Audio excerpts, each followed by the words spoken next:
My name is Mohammad हारून। बेटे जैसे कि हमने स्टार्ट किया हुआ था फाइलम मोलस का, उसको लास्ट लेक्चर के अंदर हमने कंप्लीट कर लिया था।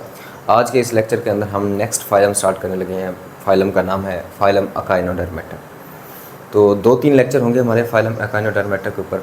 जितने भी जनरल कैरेक्टरिस्टिक है उनको हमने थॉरोली अच्छे तरीके से उसको जो है ना हमने तैयार भी करना है। तो स्टार्ट करते हैं अकाइनोडर्मेटा को। अकाइनोडर्मेटा क्यों कहते हैं? तो अकाइनोडर्मेटा बेसिकली ये नाम क्यों दिया गया है? अकाइनो जो वर्ड है, अकाइनो इसका मतलब होता है बेटा स्पाइन, स्पाइन इसका मतलब है। और जो डर्म मेटा या डर्म जो वर्ड है ये इस्तेमाल होता है बेटा स्किन के लिए। तो बेसिकली हमने अकाइनोडर्मेटा को ये नाम इसलिए दिया है क्योंकि इसके जितने भी मेंबर्स हैं अगर आप उसे पकड़ के उनके बॉडी के ऊपर ऐसे हाथ फेरे ना तो आपको स्पाइंस या कांटे महसूस होंगे, क्योंकि उनकी बॉडी सरफेस के ऊपर स्पाइंस मौजूद हैं। तो इसलिए हम उनको नाम ये देते हैं फाइलम अकाइनोडर्मेटा का। अकाइनोडर्मेटा का हम उसको सिंपली नाम देते हैं। कितनी इनकी स्पीशीज़ हैं? 500 नॉन स्पीशीज़ इनकी जो है वो अभी तक प्रेजेंट है, मौजूद है। क्लियर बेटा? उसके बाद जनरल कैरेक्टरिस्टिक की बात करें तो सबसे पहले हम हैबिट या हैबिटेट की बात करते हैं। तो हैबिटेट की बात करें तो ये एक्सक्लूसिवली मैरीन एनिमल्स हैं। ये बहुत इंपॉर्टेंट ऑब्जेक्ट है बेटा, ये MCQs में बार बार ये स्टेटमेंट पूछी गई है। एक्सक्लूसिवली मैरीन यानी इसके तमाम मेंबर्स अगर आप देखेंगे तो खुश्की पर या फ्रेश वाटर इन्वायरमेंट में आपको नहीं नज़र आएंगे। सारे के सारे मेंबर्स जो हैं अकाइनोडर्मेटा के वो सारे के सारे समुद्रों में पाए जाते हैं, मैरीन्स इन्वायरमेंट में पाए जाते हैं, सी के अंदर पाए जाते हैं। तो इसलिए हम उन्हें कहते हैं एक्सक्लूसिवली मैरीन एनिमल्स हैं। तो ये MCQs की स्टेटमेंट है। बाकी जितने हमने फाइलम पढ़े हैं ना तो उनके मेंबर्स जो हैं या तो मैरीन इन्वायरमेंट में थे और साथ साथ फ्रेश वाटर इन्वायरमेंट में थे, या कुछ मेंबर्स ऐसे हैं जो खुश्की पर भी रहते थे। लेकिन ये अकाइनोडर्मेटा वाहिद फाइलम ऐसा है कि जिसके तमाम मेंबर समुद्रों में पाए जाते हैं, इसलिए हम उन्हें क्या कहते हैं बेटा? एक्सक्लूसिवली मैरीन एनिमल्स उनको कहते हैं। ठीक है बेटा? तो ये कहाँ मौजूद होंगे समुद्र में?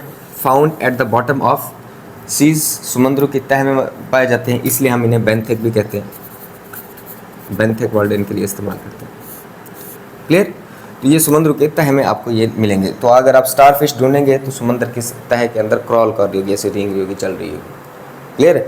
उसके बाद नेक्स्ट वन जो हमारे पास कैरेक्टरिस्टिक है वो है जर्म लेयर्स।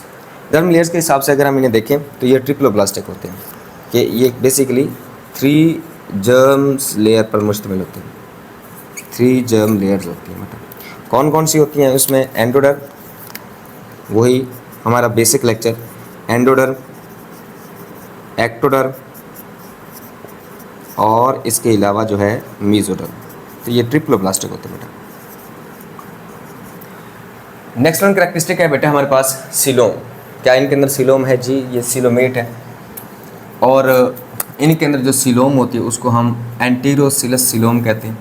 हमने पढ़ा हुआ है शाइजोसिलस सीलोम और एंटीरोसिलस सीलोम किसे कहते हैं, वो आपको कंफर्म होना चाहिए। बेसिक लेक्चर अगर आप सब नहीं देखेंगे तो आपको ये टर्म समझ नहीं आएगी, तो आप सबसे पहले बेसिक लेक्चर देखें।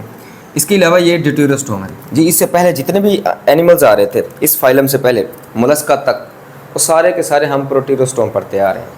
प्रोटीरोस्टोम का मतलब ये हुआ कि इनके अंदर जब हमने देखा था ना एम्ब्रियोनिक स्टेज में, एम्ब्रियोनिक स्टेज के अंदर जो सबसे पहले वो ब्लास्टोपोर बन रहा था, ये ब्लास्टोपोर बन रहा था। अगर तो ब्लास्टोपोर से अगर मैंने कहा था माउथ बने तो हम उन्हें कहते हैं प्रोटीरोस्टोम। उनको क्या कहेंगे बेटा? प्रोटीरोस्टोम कहेंगे। और अगर इसी ब्लास्टोपोर से आगे एनस बन रहे तो हम उसके लिए क्या टर्म इस्तेमाल करते थे बेटा? ड्यूटीरोस्टोम। ड्यूटीरोस्टोम। क्लियर? तो इनके अंदर एम्ब्रियोनिक स्टेज पर ब्लास्टोपोर से अब जो है एनस बनेगा और फिर उसके बाद ये नेक्स्ट वन जो ये डीप होता जाएगा और जो नेक्स्ट ये ओपनिंग बनेगी ये किस में कन्वर्ट होगी बेटा? माउथ के अंदर कन्वर्ट होगी। तो ऐसे कोई भी स्ट्रक्चर एम्ब्रियोनिक स्टेज पर वो स्टेज जब ब्लास्टोपोर से आगे एनस बने तो हम उसके लिए टर्म इस्तेमाल करते हैं ड्यूटीरोस्टोम। तो ये फर्स्ट फाइलम है अकाइनोडर्मेटा। उसके बाद हेमिकॉर्डेटा और कॉर्डेटा, ये जो 3 फाइलम हमारे आएंगे ये ड्यूटीरोस्टोम से बिलोंग करते हैं। इससे पहले जितने भी एनिमल्स आ रहे थे जो सीलोमेट थे वो प्रोटीरोस्टोम से बिलोंग करते थे। ये MCQs के लिए आप लोगों ने याद रखना है। ये एक्सेप्शंस और ये थोड़ी बहुत चेंज आ गई है यहाँ पर। उसके बाद नेक्स्ट कैरेक्टरिस्टिक है बेटा सिमेट्री। तो इनके अंदर अगर हम सिमेट्री की बात करें तो वैसे तो इनके अंदर रेडियल सिमेट्री होती है। रेडियल सिमेट्री हमने क्या कहा था कि अगर आप कोई भी लाइन पास करते हैं किसी भी सेंटर से, ठीक है, तो आप उस एनिमल को इक्वल हाफ के अंदर कट कर सकते हैं। तो ये आपके पास स्टार फिश है, इसको अगर आप ऐसे कट करेंगे, जिस हिसाब से भी कट करेंगे तो इक्वल हाफ में ये कट हो सकेगी, मिरर इमेज है एक दूसरे की। तो इन ऐसी सिमेट्री को हम कहते हैं रेडियल सिमेट्री। अब चूँकि हमारे पास जो स्टार फिश होती है उसके 5 आर्म्स होते हैं और 5 तरीक़ों से 5 एंगल से हम जो है उसको पार्ट्स में, इक्वल पार्ट्स में हम डिवाइड कर सकते हैं, तो इसलिए हम उसे कहते हैं पेंटामिरस रेडियल सिमेट्री भी हम उसे कहते हैं। पेंटा रेडियल सिमेट्री या पेंटामिरस रेडियल सिमेट्री भी हम उसे कहेंगे। ये बात हो रही है अडल्ट की, ये MCQs के लिए आप लोगों ने याद रखना है। जो अडल्ट होते हैं ना बेटा, उनके अंदर रेडियल सिमेट्री होती है। लेकिन अगर हम बात करें लार्वा की, तो लार्वा के अंदर जो सिमेट्री है बेटा वो बायलैटरल सिमेट्री है। MCQs में पूछी गई है कि which one of the following symmetry is present in larva of अकाइनोडर्म। वैसे अडल्ट के अंदर तो रेडियल सिमेट्री है, लेकिन लार्वा के अंदर कौन सी सिमेट्री बेटा? बायलैटरल सिमेट्री मौजूद है। ठीक है बेटा। तो उसके बाद जो नेक्स्ट कैरेक्टरिस्टिक है बेटा वो है लेवल ऑफ ऑर्गेनाइजेशन। तो वही सिंपल प्रीवियस बातें, organ system level of organisation है, दैट मीन्स इनके अंदर ऑर्गन सिस्टम ही चल रहे हैं। हाँ, थोड़ा सा एक्सेप्शन है कि इनके ऑर्गन सिस्टम, हालांकि हर आने वाला फाइलम वो तो मोर कम्प्लेक्स होता जा रहा है, लेकिन इनके अंदर जो है ऑर्गन लेवल ऑफ ऑर्गेनाइजेशन में हमें थोड़ा सा सिंप्लिसिटी देखने को मिलती है। सिंप्लिसिटी होना ये चाहिए कि जैसे जैसे हम आगे बढ़ते जा रहे हैं वर्टिब्रेट्स की तरफ, ऑर्गन सिस्टम जो है वो मोर कम्प्लेक्स होने चाहिए, लेकिन इनके अंदर जो है वो कुछ ऑर्गन सिस्टम वेल डिवेलप नहीं है, सिंपल किस्म के ऑर्गन सिस्टम्स मौजूद हैं। तो ये एक एक्सेप्शन भी है, ये आप लोगों ने याद रखना है, यानी कम्प्लेक्स ऑर्गन सिस्टम नहीं है। उसके बाद नेक्स्ट कैरेक्टरिस्टिक है बेटा बॉडी फॉर्म्स। तो इनकी वास्ट बॉडी फॉर्म होती है, इनके मेंबर्स जो पानी के अंदर रहते हैं उनकी बहुत डिफरेंट किस्म की शेप होती है, लेकिन हमारी बुक के अंदर जो जो टर्मिनोलॉजीज इस्तेमाल की गई हैं, जो जो शेप के बारे में बताया गया है, वो हमें सही तरीके से याद होना चाहिए, उसको रट लेना चाहिए, क्रैम करना चाहिए। क्लियर बेटा।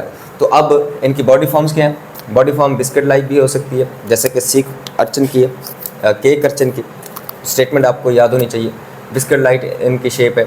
उसके बाद ग्लोब्यूलर, गोल शक्ल के भी हो सकते हैं, जैसे कि हमारे पास सी अर्चन है, इनकी ग्लोब्यूलर शेप है।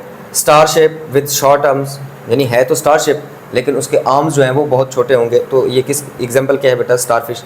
Star shape with large arm या लॉन्ग आर्म, है तो स्टार शेप लेकिन इसके आर्म जो है वो बड़े बड़े होंगे, तो हम उनको क्या कहेंगे बेटा?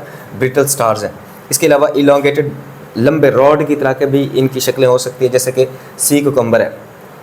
तो ये स्टेटमेंट बेटा इंपॉर्टेंट है, शॉर्ट के लिए भी आ सकता है और इसके अलावा MCQs के लिए भी ये क्वेश्चन पूछा जा सकता है कि ब्रीफली एक्सप्लेन, शॉर्ट के लिए टर्मिनोलॉजी कैसे आएगी? Briefly explain the body form of echinoderms. तो आपको ये कंप्लीट पैराग्राफ लिखना पड़ेगा, और इसके अलावा जो है ऑब्जेक्टिव के लिए इनकी बॉडी फॉर्म्स आपको याद होनी चाहिए। Which one of the following है इलोंगेटेड बॉडी फॉर्म, तो इसमें बाकी ऑप्शन होंगे, साथ सी कुकुम्बर भी होगा।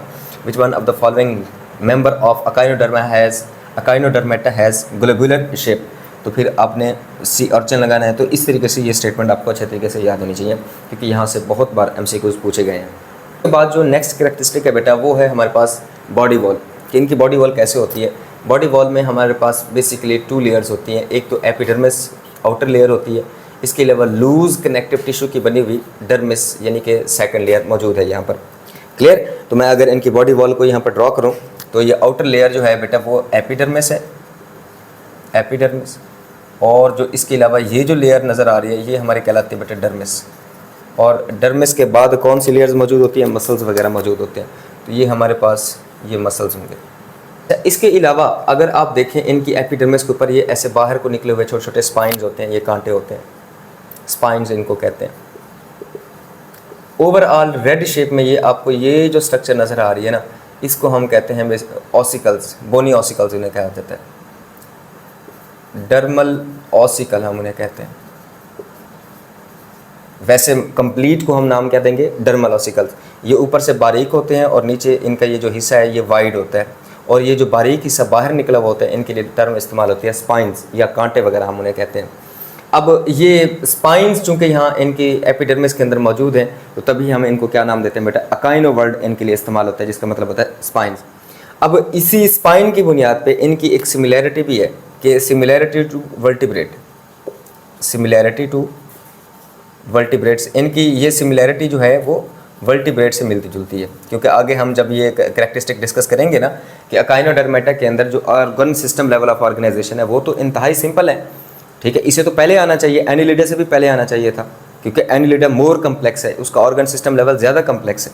लेकिन हमने इसे जो है वो मोलस्का के बाद वर्टिब्रेट के करीब क्यों रखा हुआ है, तो क्योंकि इसकी कुछ कैरेक्टरिस्टिक ऐसी होती हैं जो वर्टिब्रेट से ज़्यादा मिलती जुलती होती हैं, इसलिए हम इसे मोलस्का के बाद वर्टिब्रेट के करीब करीब इन ग्रुप को रखते हैं। उसमें से पहली सिमिलैरिटी जो वर्टिब्रेट से है वो यही है कि इनके अंदर जो हमारे पास स्पाइन्स हैं या ऑसिकल्स हैं गाइनोडर्मेटा पे, जो कि जनरल कैरेक्टरिस्टिक पे था, इसके बाद हम नेक्स्ट इनके जो और डिफरेंट तरह के ऑर्गन सिस्टम है उनको हम डिटेल से डिस्कस करेंगे। आज के लिए बस इतना ही था, इजाज़त दीजिए, अल्लाह हाफ़िज़।